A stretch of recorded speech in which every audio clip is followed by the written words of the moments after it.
to my channel and welcome to today's video. Today's video is going to be my December wrap up. So I am obviously going to be posting this in January, so it's been a little while since December finished. We've got through the first full week of January now when I'm filming this, but I still wanted to talk about all of the books that I read in December, or the books that I read in the second half of December I should say, and I obviously wanted to talk about my reading stats as well, because I've done that for each month of 2025, so I wanted to make sure I did it for December as well. So I will be talking about all the books that I read in the second half of December. A lot of these have featured in videos that I posted in December, so I might not talk about them in too much detail in this video, but I will signpost which videos they featured in. I did read a lot in December, and the reason for that is because I read a ton of novellas, and quite a lot of books that were under 300 pages. They weren't quite like novella length, but they were under 300 pages. So I read some quite quickly. You know, if they're only like 100 pages long, for example, like some of the novellas are, you know, that only takes like a couple of hours to read. And also I was off of work for 2 weeks, and I didn't really have any other plans. Obviously I did some stuff with family over for Christmas, but for the most part I had basically like unlimited time to read, and I really did just kind of take that time to really rest and didn't do a lot, and obviously spent a lot of time reading, and I listened to a lot of audiobooks as well during that time, so that's why I've been able to read so much. As I say, it'd been a busy kind of few months leading up to Christmas, so I just took those 2 weeks that I had off of work just to really just rest and not really do a lot of like rushing around or anything like that. So I really spent a lot of time reading, which is why the number that I read in December is, you know, abnormally high. Obviously I do read quite a lot anyway in a month, but December's was extraordinarily high, and I don't normally read this much. But when I get into the stats, you'll kind of see, you know, like over half of the books I read were less than 300 pages. So let's start with the number. So I actually read 50 books in December, which I know is crazy, but as I say, I did spend basically 2 weeks of just pure reading pretty much, which was really great, and I really enjoyed having that time off and really focusing on my reading. I had a good time with that. So the subgenres I read: 3 historical romance, 10 contemporary romances, 5 small town romances, 1 mystery thriller, 3 fantasy, 1 historical fiction, 24 novellas. So that's anything that's under 200 pages I put in the novella category. Obviously within the novellas they obviously break down into different subcategories, but I don't track that. 1 fiction and 2 classics, so that's how we got to the 50. Then I read 11 physical books, 25 audiobooks and 14 ebooks. So I really made use of my Kindle during that time, as well as audio. I don't normally read that many audio or ebooks. Usually it tends to be print is the most read, physical books are the most read, then audio, and then ebooks. That's usually how it goes each month, but obviously December was slightly different. Then in terms of ratings, for the most part, most things were really good, solid reads. So we got 4 2-star books, 3 2.5 books, 12 3 stars, 6 3.5, 19 4 stars, 1 4.5 and 5 5 stars. And then we had 14 new to me authors. Most of those were some of the novellas that I read. For the main part, there were some full-length books that were new to me authors as well. 36 from authors that I'd read from before. And then 30 of those 50 books were less than 300 pages. 19 were between 300 to 499, and only 1 book was over 500 pages this month. So obviously, you know, when I read more 500 page plus books, obviously they take longer to read. So, but as I said, I read a lot of shorter books this in December, and I really enjoyed that. So let me just find where we got up to. So the first few books are all novellas, so I'm just going to talk about my rating for them and the title and author. But if you want to see my full thoughts on them, please do check out my Christmas novella video. I'll leave it linked down below because I went into a lot more detail in that video.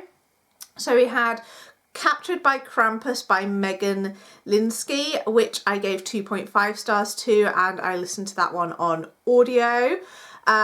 Mischief and Mistletoe by Tanya Ann Crosby, which is book 4.5 in the Redeemable Rogue series. I gave that 3 stars, and I listened to that one on audio as well.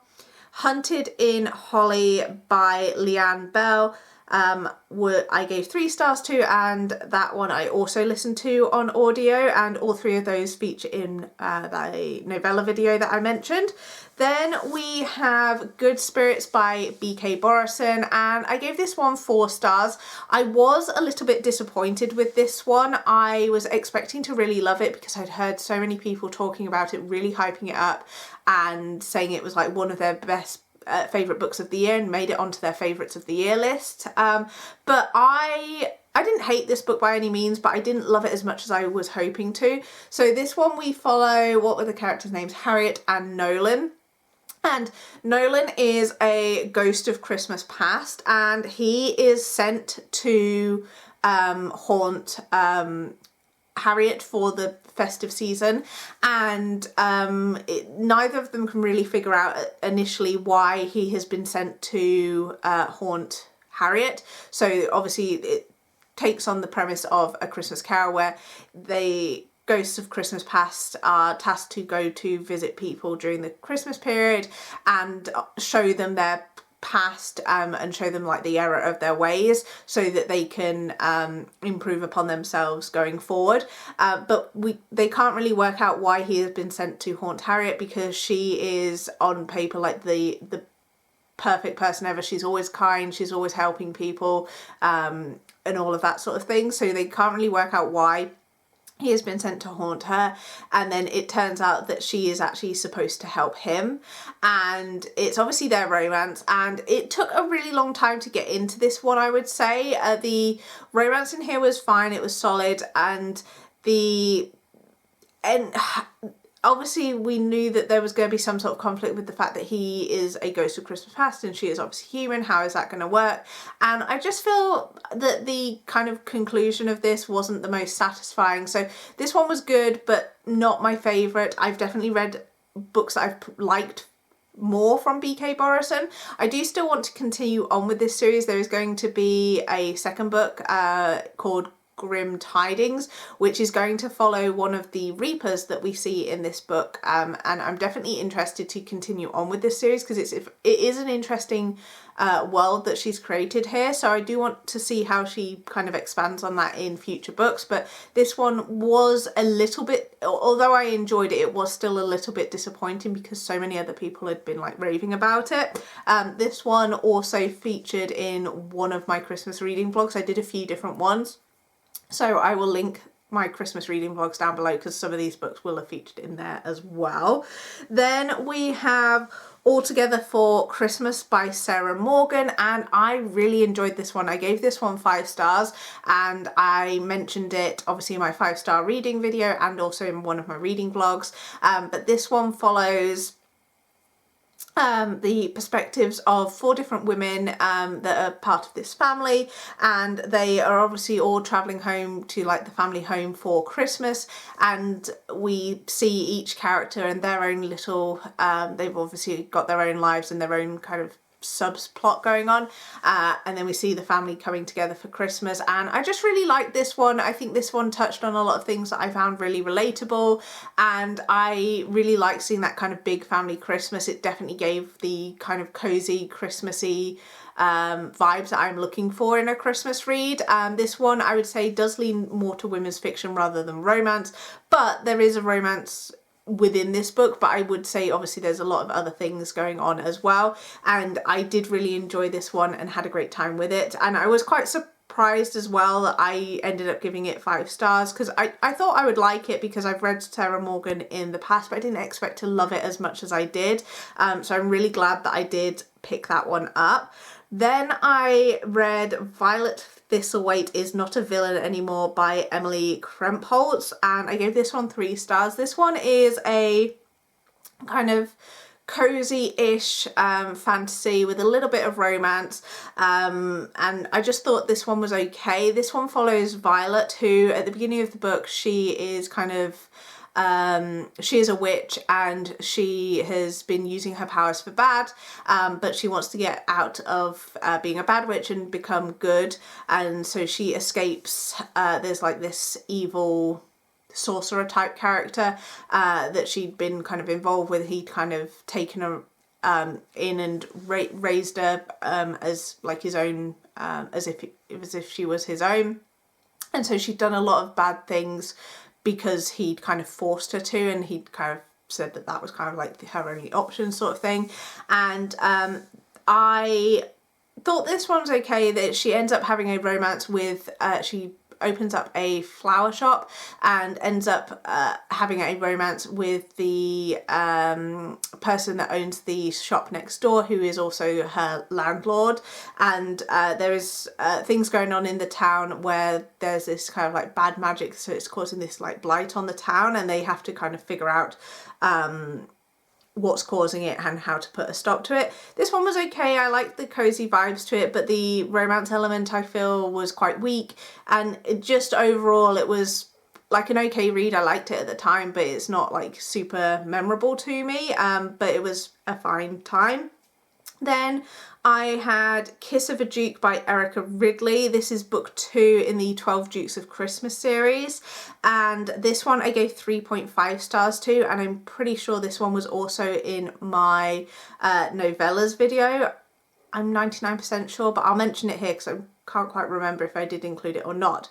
But this one follows Penelope and Nicholas, and Penelope has created this perfume called Duke, which is a perfume for men, and it is supposed to help people, women, like fall for them, and it's been really successful. And she is working on a kind of counterpart called Duchess that will obviously like be for females, or male, be for women, to have like the same effect on men. And Nicholas really wants her to not pursue this perfume, and it ends up being their story. This one was okay. I had a good time with it. I've read the first 4 books in this series, so you'll see some of the other ones come up as well. And this one was okay, but again, it was fun in the moment, but nothing too memorable. Then we have You Wish by T.L. Swan, which is part of his Christmas list collection that she writes. So she's got this collection called His Christmas List, and it's a collection of short novellas that she adds to like each year, and she's been publishing it for I think since maybe like 2020 or 2021, and each year she adds a new one to it, and this one was her 2024 collection, and she as I say, adds to it each year, and she releases it on Kindle Unlimited kind of mid-December, and I think it's available till kind of like mid-January, so I don't think it'll still be available on Kindle Unlimited, but she releases it like for a short period of time, so you kind of have to download it, and you can check it out on Kindle Unlimited and keep it there until you get a chance to read it.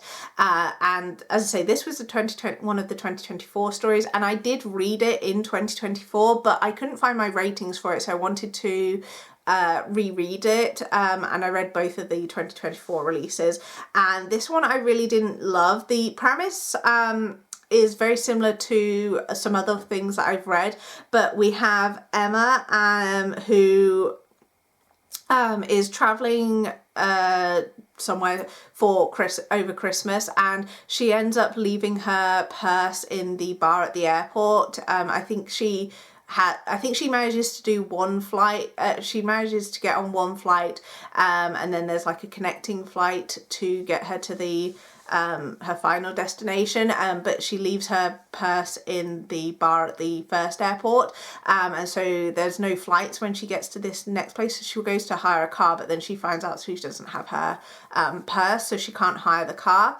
And she there is this other guy that she meets in the bar at the first airport, and it happens that he is on the same flight, and they don't really connect straight away. They have this kind of interaction in the bar, but he like starts talking to her and she's kind of like, I don't want to talk to you type of thing. And he is also at the car rental place, and he then says that he will let her tag along with her, because it turns out they're going to the same place. And it's obviously them having like a romance, and this one was okay, but there is a moment of conflict that arises in here which was so frustrating to read, because it was a case of like a simple miscommunication, whereas if she kind of just like talked about it, it could have got resolved so much quicker. And she reacts badly to a certain situation. I don't want to spoil it too much because it's obviously short, but she reacts badly to a certain situation and just kind of leaves without talking to him. And then they see each other again like months later, and he is extremely like rude and quite mean to her. And I can understand that he was hurt so I can understand him being a bit like not like all hugs and kisses when they see each other again, but he was like extremely rude and mean to her, and I didn't really like him as a hero, so overall I didn't really rate this one particularly highly. Then the next one that I read was called Brunetti, which again was the 2024 release.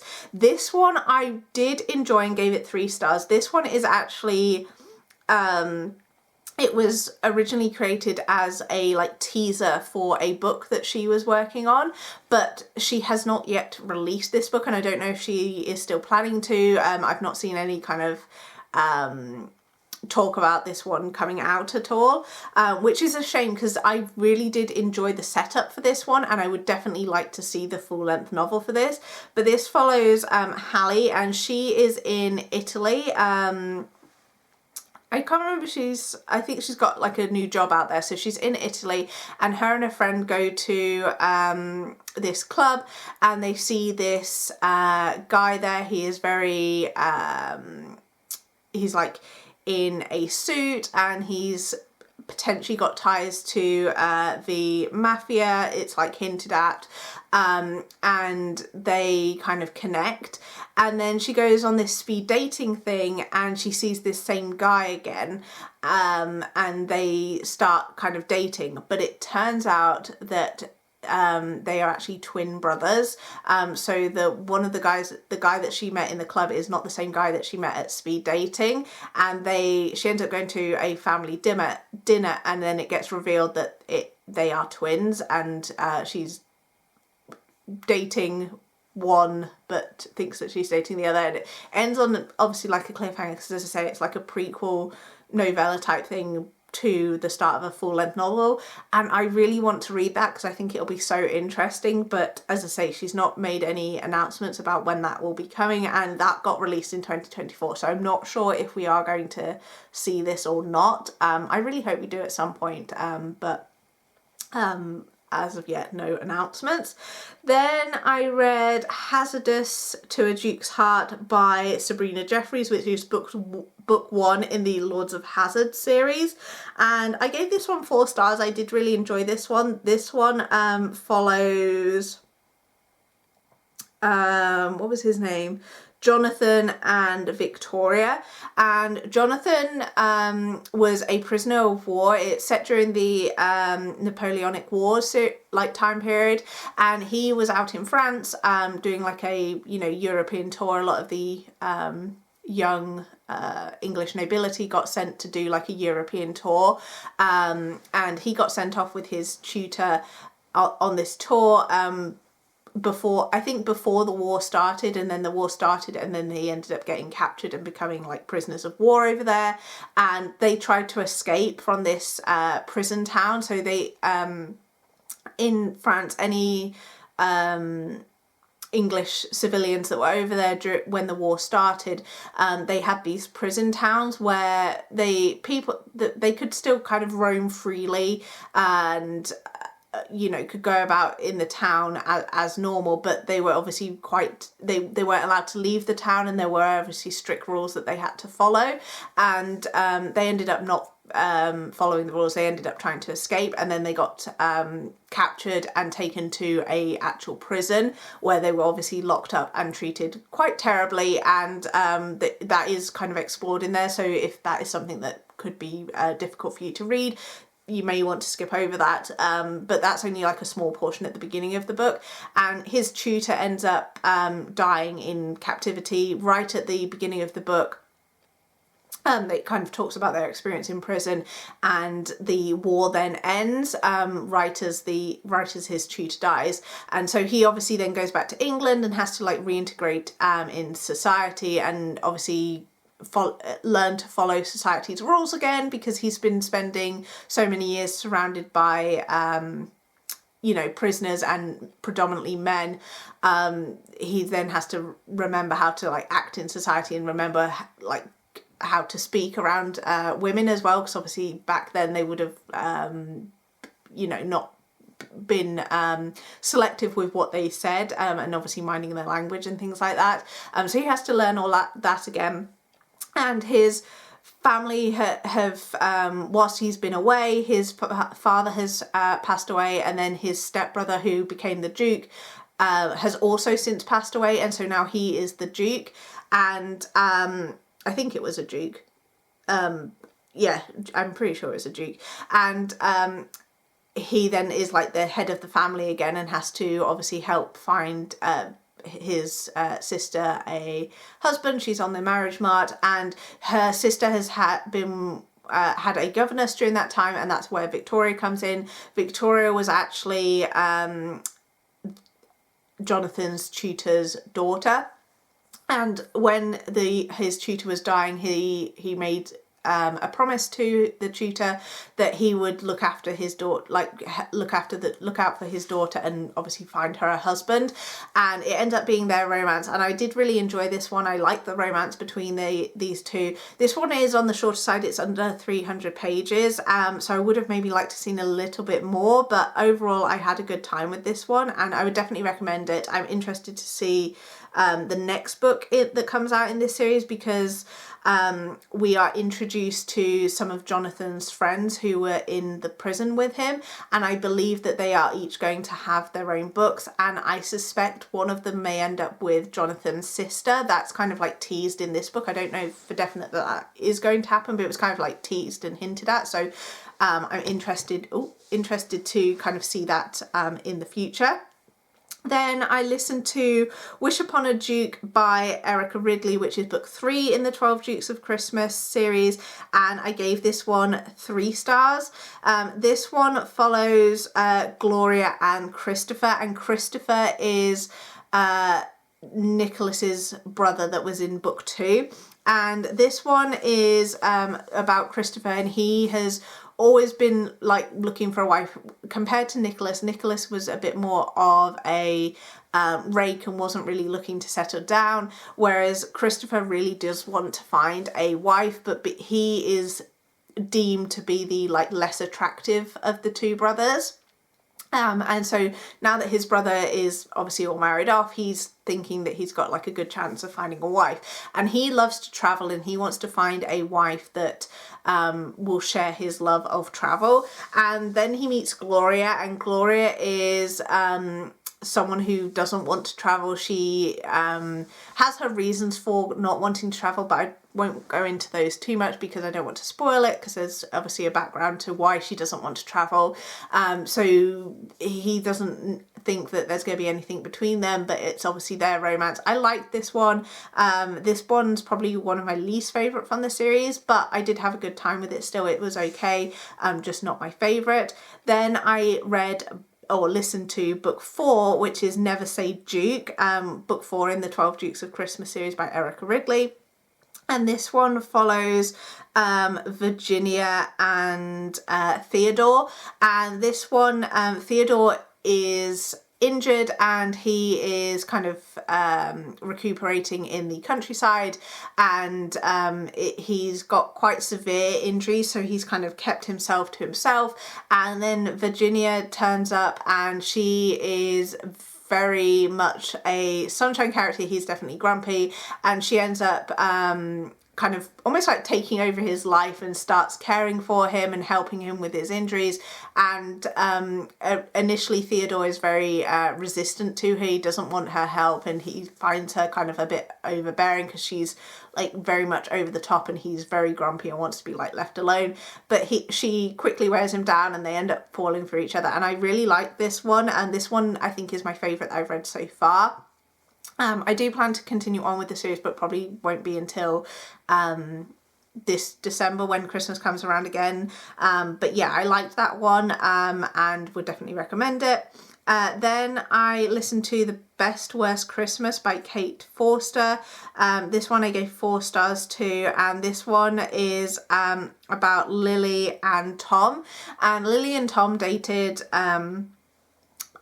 many years ago, but Lily moved out to Australia and she's been there for quite a number of years, and she comes back for Christmas to visit her mum, and her mum announces that she is dating Tom's dad, and Tom and Lily end up having to share a house because Lily's mum and Tom's dad are dating and they are living together, so they say, oh, you can share Tom's dad's house because we obviously want to spend time together. And Tom and Lily obviously then end up rekindling their relationship. It's like a second chance romance, and I like this one. I thought it was a lot of fun, definitely like a nice easygoing read, and because I listened to it on audio, it flew by very quickly, so I enjoyed that one.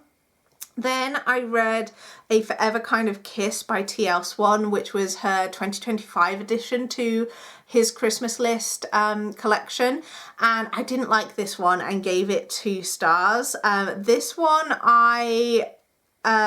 it was a single dad romance, and normally I like single dad romances, it's one of my favourite tropes, but this one really didn't work for me. I hated the hero character in here, and this one is a older woman, younger hero situation, and he is a masseuse, and he is hired by our female main character to obviously go, and he goes to her kind of home to give her a massage, and it ends up being their relationship. She is very much a like girl boss. She like runs her own business. She has like a very stressful job, and he is looking to look after his children. I think if I recall, I think his wife passed away, so he's obviously dealing with the grief of that, and like obviously he's got 2 young girls to look after, and I just didn't really like him as a character. And then this one again is also, I think, going to potentially be a full-length novel, and I just didn't like the direction that this one went in, and yeah, I wouldn't recommend that one at all. Then I read Holly by Adeline Grace, and this is book 3.5 in the Belladonna series, so you do need to have read the Belladonna trilogy in order to pick this one up. But I had such a good time with this one, I gave it 5 stars. In this one we are following the 4 characters from the Belladonna series, so we have Blythe, Aris, Signa and Silas, and it takes place after the events of Wisteria. And Blythe and Aris are hosting Christmas at Wisteria Gardens, and they discover that the house is kind of overrun by spirits, and Signa can obviously see these spirits, and they end up obviously having to try and help them move on. And they were the spirits that are haunting the house were all dancers, and the theatre, which Wisteria Gardens is built on, burnt down in a fire, trapping these people. And so the way to help them move on is for them to like complete their like last performance so that they can move on. I really enjoyed this one. I really liked being back with these characters. It was a lot of fun, and there was definitely a lot of cozy Christmas wintry vibes, which I really loved. I've talked about this in a reading blog and obviously my 5-star reads. And did this one make it to my favourites of the year? I think it might have done. But I just had such fun with it, and the book in itself is just a stunning book as well. I've shown this many times, and this had illustrations in here as well, which really I think added to the reading experience, seeing these characters that I'd obviously really liked the Belladonna trilogy, and seeing these characters kind of like brought to life through the illustrations really added something. So definitely would recommend this if you've read the rest of the Belladonna trilogy. Then I listened to How My Neighbour Stole Christmas by Megan Quinn, and I really liked this one as well and gave this one 5 stars. This one we follow Story and Cole, and it is set in the small town of Kringletown, and Story has used to visit the town all the time as a young child, but she hasn't been back in many years, and her Aunt Cindy has recently had she had a fall and she needs help like around the house. So Story and her sister kind of come back over the Christmas period, and Aunt Cindy tells Story that her greatest wish is to win the Kringle competition that takes place during the Christmas period in the town. And so Story ends up entering into this competition, and this competition is basically to see who can be like the most Christmassy. So they do various different competitions, like they do like a gingerbread house building competition, a candy cane competition, there's an eggnog making competition, lots of different festive things, and they get like points if they say like Merry Christmas to people around town. And Cole is like very much the opposite of Story. He is very grumpy, he's quite miserable, he's had some things happen in his past that has kind of made him like that, and I won't obviously spoil what they were, but that obviously plays into a part of why he is like that. And he also decides to end up entering the competition, and obviously him and Story have this past where they are very much competing against one another, and I just really like this one. The audiobook for this is a full cast audio, and I thought it was done really well. I really like the narration style in this one. It really felt like it felt very Christmassy and felt like a Christmas like film where you have like the narrator kind of like narrating it, and they kind of came in like for like each chapter, which I really liked. I really liked the humour in this one. I love seeing the relationship between Story and Cole develop, and overall I had a really great time with it, and I'm really glad that I picked that one up. Then I read Dashing Through the Snow by Debbie May Comber. I actually listened to the audiobook. I have previously read this before, and it is one of my favourite Christmas books, so I decided to reread it this year. This one is a 4-star read for me. It's not quite a 5-star, but it is quite a fun Christmas read. There is also a this book has been turned into a film as well, and I do like the film. So this one we follow 2 characters, and I can't remember their names, Dash and Ashley. And Ashley is trying to travel home to visit her mum for Christmas. So she's at the airport trying to buy like a last minute ticket, and the woman at the airport desk is like, oh, I can't sell you a ticket. And Ashley is getting very like upset about this because she doesn't really say like why she can't sell her a ticket. But she's like saying that she can't sell her a ticket. And then Dash is also not able to get a ticket for where he wants to go, so they end up renting a car together and travelling together, because Ashley is also not able to rent a car. So they end up travelling together, and it turns out that Ashley has been put on like a no-fly list because her name has flagged up as being like a criminal. She's obviously not. It's a case of mistaken identity, and someone with the exact same name as her is like this really like terrible criminal that the FBI are like after. And so Ashley and Dash kind of travel on together, and they don't know like anything's wrong, and then we get to see like the FBI and the police like trying to track them down, and all the while they're just kind of going along the way, and they end up stopping at this like petrol station to like get fuel and provisions for their journey, and there is a guy there who has like some puppies that he's like, I think they were abandoned, and he's like trying to get rid of them, and they end up picking this puppy up along the way, and it's just a really sweet, fun read. I had a really great time listening to the audiobook, and I would definitely recommend it. Then we have Triple Tidings by Cleo White, which I gave 3 stars to.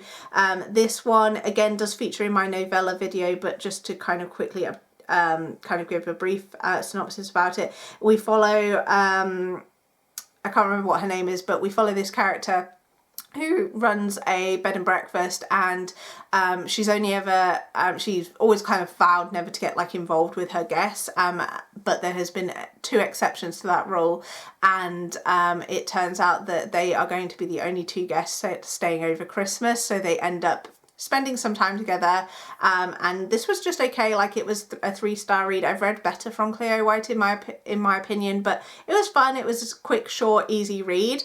Then I read 2 Layla Faye books. I read A Very Stalker Christmas and A Very Killer Christmas, and this is part of the Spicy Holiday Collection, books 1 and 2. I'd not read from Layla Faye before, but I had a good time with both of these and gave them 4 stars. So A Very Stalker Christmas follows a woman, and her neighbour is basically stalking her unbeknownst to her, and it ends up being their romance. I really liked this one. I loved in both of them, I loved how the hero was like completely obsessed with our heroine, and I loved that.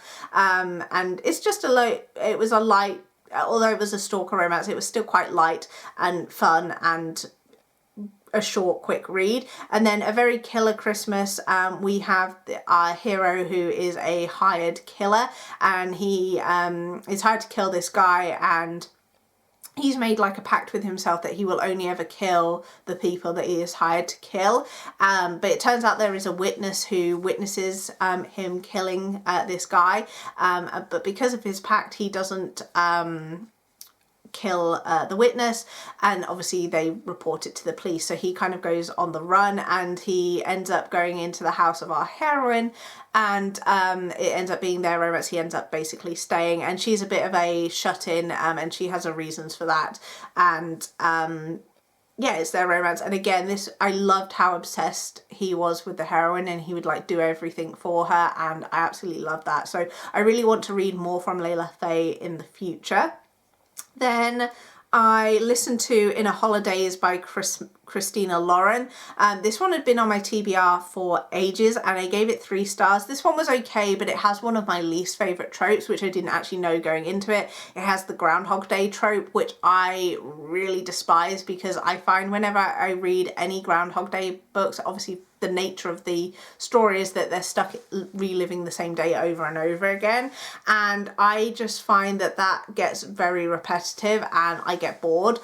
This one I didn't mind too much, because I felt like the days didn't repeat themselves too many times, because sometimes in these books we like repeat the same day like over and over and over and over and over again, so many times that it's just like I'm just rereading the same thing. I guess it's like an easy thing to write, because the author can just like copy and paste what they've already written, so to speak. But yeah, this one was okay. We get what was her name? May, and she always goes to this kind of cabin, her and her family and her friend's family, and she has always had a crush on the older brother of the family, and in the first kind of round of the day, she ends up sleeping with the younger brother, and he is very the following day he's then very standoffish with her, and then she ends up repeating the days after each other, and she ends up obviously ending up with the older brother. And this one I was okay. I think if you like The Summer I Turned Pretty, it does have kind of elements of that with obviously the brothers. And I think maybe if I'd read it like when it came out, I might have enjoyed it more. But Christina Lauren, they can be very hit or miss for me. Some of their books I really love. Some of them don't really work for me. This one was just very much like okay. Then I have One More Gift by Holly June Smith, and this one I gave 3.5 stars to. I read one of Holly June Smith's novellas for Halloween, which was Scary Love, which I really enjoyed, and so I was excited to pick up this one, but I didn't like this one as much as I hoped. This one we follow Saskia, and at the beginning of the book she is talking about seeing her she's like talking to someone on the phone who is going to be meeting her for Christmas that they've not seen for ages, and it's the way it's kind of set up sounds like it's going to be her husband, but it turns out that she's actually getting divorced from her husband Casper, and the guy that is coming to see her is her friend Henry, who she's having a bit of a fling with, and it ends up that, and then her husband shows up as well, so it ends up being these two guys there, and they end up kind of sharing her, and it was okay, but not anything super memorable. I definitely preferred the Halloween version, but I do still like Holly June Smith's writing, and I will definitely read more from her in the future. Then I finally read Set the Record Straight by Hannah Bonham Young. This one had been on my TBR for ages, and I'd had it checked out of Kindle Unlimited for ages as well, and I finally got to it. This one is a FF novella, and we are following Clara and Evan, and Clara is Evan is openly gay, but Clara is not, and she starts out at this new job. She's a photography assistant, and her boss is very much like really celebrates gay women, and has done a lot of photography work with gay women, and works with a lot of gay photographers and things like that. And so Clara, they have this like work event, and Clara mentions that she will be bringing her friend or something, and her boss assumes that she has a girlfriend, and so Clara and Evan, who are friends at the beginning of the book, they decide that they will fake date. Evan has her own reasons for wanting a fake girlfriend, because her ex-girlfriend is hosting a Christmas party with her new girlfriend, who she cheated on Evan for. And so they enter into this fake dating situation, but they end up obviously falling for each other. As I say, Clara was not openly gay, so she obviously starts questioning her sexuality. And I thought that this was really well done. Obviously it's a short story, so it's a novella, so it's difficult to kind of develop that fully. I would love to see more of these characters, but I really enjoyed this one, and I gave it 4 stars. If you're looking for a sapphic Christmas romance, this one is a good one. Although in terms of Christmas vibes, it's not the most Christmassy, but it was still a good time, and one that I would definitely recommend. Then I read What's a Girl Got to Do to Get on the Naughty List by Kimberly Lemming. This one I gave 3 stars to. This was a short novella. It was a Krampus novella, and this one was just fine. It follows Daphne, who is wanting to get some revenge on her sister, because her sister had like taken Daphne's boyfriend, and had also taken this house that Daphne thought her grandma was going to leave to her, and then Krampus shows up, and it ends up being a thing between Krampus and Daphne. This one was fine, but it was so short that it's very difficult to kind of rate such a short work. It was only 56 pages, so very heavy on the spice, not so much on the plot. Then we have A Christmas Carol by Charles Dickens. This one is one of my favourite classics. I reread this every December, and this one's 5 stars. I'm sure everyone knows the story of A Christmas Carol, so I won't spend too much time talking about this one, but I just really enjoy this one. I look forward to rereading it. I've reread it every year for like the past 5 years. So it's very much a comfort read to me at this point. I know the story very well. I always listen to it on audio. It's really short, so I can fly through it in a day, and yeah, I just, if you haven't read it, it's definitely one of the easier classics to get into, and obviously in terms of Charles Dickens' works, it's one of his shortest, so again, very easy to fly through. And obviously I think most people know the basic premise of this story, so if you're wanting to get into classics, this one may be a good one to pick up. Then we have Holiday Ever After by Hannah Grace, and I enjoyed this one and gave this one 4 stars.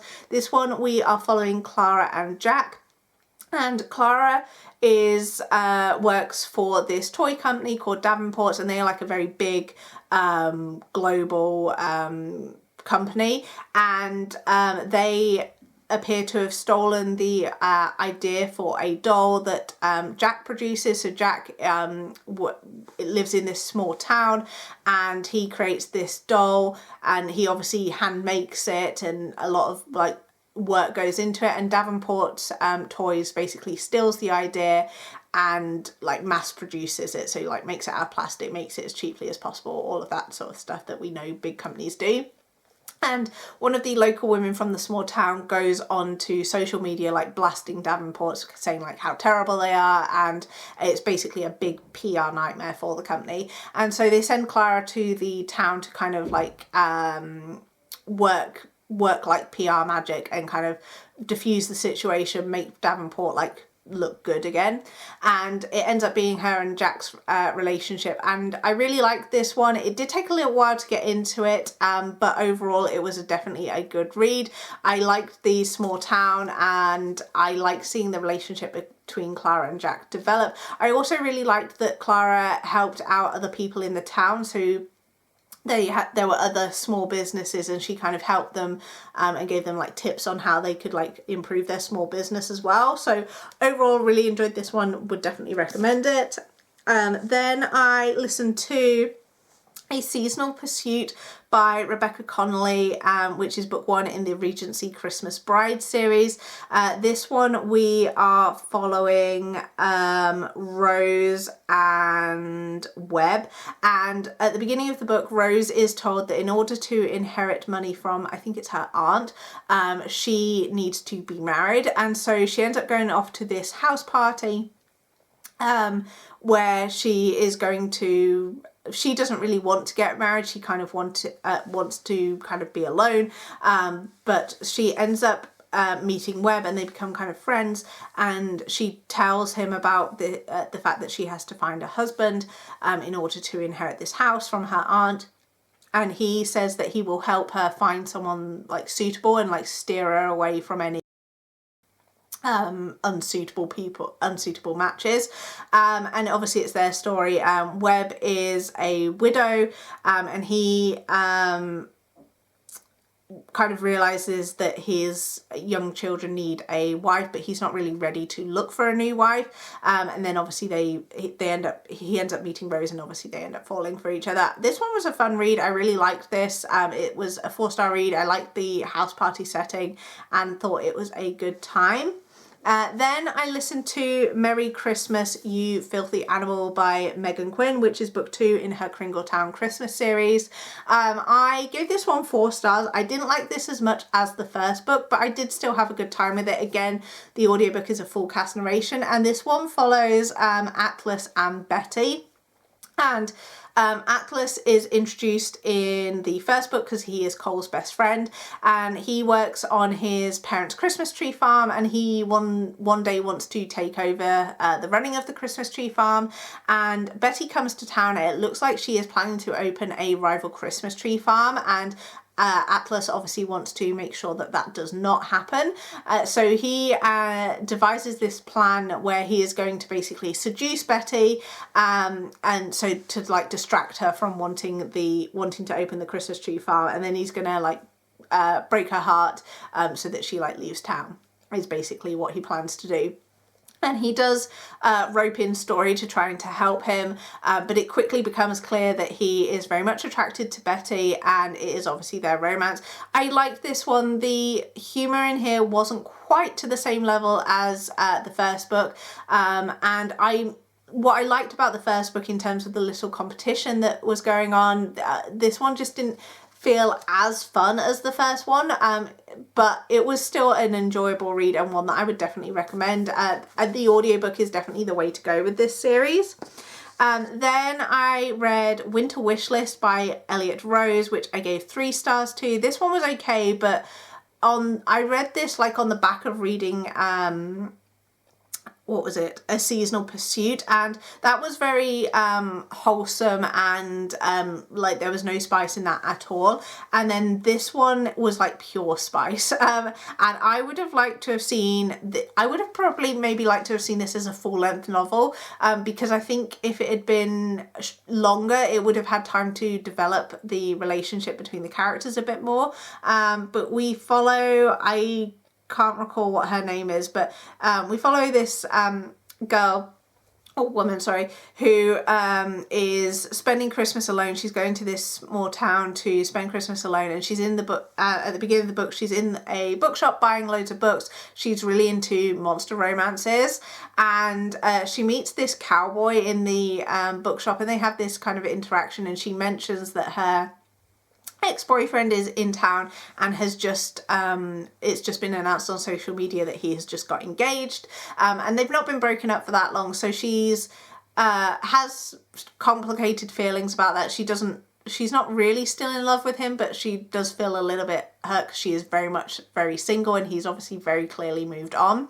And when she leaves the bookstore, she ends up getting knocked over by this dog, and it's actually this cowboy's dog, and then her ex runs into her, and the cowboy comes along to obviously rescue the dog, and he pretends to be her boyfriend, and then it kind of goes from there, and she ends up going back to his ranch, and it turns out that he is actually in a relationship with a guy, I do remember his name was Henry, and they basically end up spending I think it's like a week or a few days together, like the two guys and her, and it goes they very quickly enter into this kind of situation, whereas I feel like if it had been a full-length novel, we could have got to see a bit more of a build-up, because I did really like the chemistry that was kind of between the two characters initially in the bookstore, and then, as I say, I think if it had been a slower burn I might have enjoyed it more, but okay, overall it was an okay read, and I did enjoy it. Then I listened to The Christmas Book Club by Sarah Morgan. This one I gave 4 stars to, and this one we are following 4 different characters. So we have 3 friends, Erica, Claudia and Anna, who meet up. They obviously live separate lives, but they are friends, and when they're able to, they meet up and have this book club, and they just have decided to do it over the Christmas period. And Erica decides to book this cozy like bed and breakfast, which is run by Hattie. And Hattie is a single mum. Her husband died in some sort of accident, very unexpectedly, and she has been like left to run the bed and breakfast and obviously raise their daughter. And we follow each woman and their different perspectives, and obviously, as I say, they've each got different things going on in their lives. And it turns out that Hattie is Erica's sister, and Erica, her dad walked out on Erica and her mum, but he ended up raising Hattie as a single father, and so obviously they have like this complicated kind of situation, and it's just how these characters interact with each other. This one was a lot of fun. I liked it. I gave it 4 stars. I didn't feel that the story was as relatable to me as in comparison to the other Sarah Morgan book that I read and loved, which is why I didn't give this one 5 stars, but I did still have a really good time with it, and I would definitely recommend it. Then I listened to Terror at the Gates by Scarlett St. Clair, which is book 1 in the Blood of Lilith series. I did really enjoy this one and gave this 4.5 stars. This one follows Lilith, and in this world, women kind of hold this level of power, but the men use the women's power, and she ends up getting involved in certain things that she shouldn't be involved in, and the her father is quite a powerful figure in this world, and there is a guy called Zareth, I think is his name, and he is kind of like looking out for her, and it ends up being their romance. There's obviously a lot of other things going on in the world, but I don't want to spoil it. But this one I enjoyed, and I'm definitely looking forward to picking up the sequel when it comes out. Then I read Krampus Crook by Serena Peer. I didn't love this one. I gave this one 2.5 stars. This one is a novella, and it follows a older hero and a younger heroine, and the hero has ties to the mafia, and she kind of walks into his bar, and they kind of enter into this romance situation. And this one was okay. I've read better from Serena Peer. I didn't necessarily love this one. Then I listened to The Great Gatsby by F. Scott Fitzgerald. I have been rereading this every year. I've read this, I think I first read this in 2019, and for the past like 3 or 4 years I've always read this on New Year's Eve and listened to the audiobook, and this one's one of my favourite classics. I really enjoyed the story. Obviously it's a well-known story about Gatsby, who hosts these parties in the hope that his lost love Daisy will one day walk in, and yeah, there's a lot more to it than that, but that's kind of like the basic premise of it. I really enjoy this one. I think it's a lot of fun, and I just enjoy listening to it every year. It's very, at this point, very nostalgic because I've been listening to it. As I say, I think I've read this now 7 times, and it's become like part of like something that I just do every December. And then the last book that I read to finish out 2025 was Naughty Saint Nick by Lexi Davis. This was one of the last novellas that I had checked out from Kindle Unlimited that was a Christmas one. This follows a single mum, I can't remember what her name is, Amber, and what was his name? Nick, obviously. And they end up meeting. They end up talking via walkie-talkie. So Amber's son got a walkie-talkie for Christmas, and the like interference picks up a frequency, and so she's able to communicate with Nick, who lives like a couple of houses down, and she is trying to build her son's bike that he got for Christmas, and then Nick ends up coming over to help, and it's obviously their romance. I liked this one. I gave it 3.5 stars. This is one of the examples of a novella that I would love for it to have been longer. I would have loved to have seen more with these characters, because we get to see an epilogue where Nick starts interacting with Amber's son, and I absolutely love that, and as I say, would have loved to have seen more of it. Lexi Davis is an author that I definitely want to try and read more, try more things from her, and I know she's had a new book come out in January that I do want to pick up. So they are all of the books that I read in the second half of December. I know it was a lot, so I will leave links below to my novella video and also the couple of reading vlogs that I did over the Christmas period, so that if you want to go and see more details about any of these books, they will all be mentioned there. But I hope you guys enjoyed this video. Let me know what your favourite read was from December, and I will see you in my next one.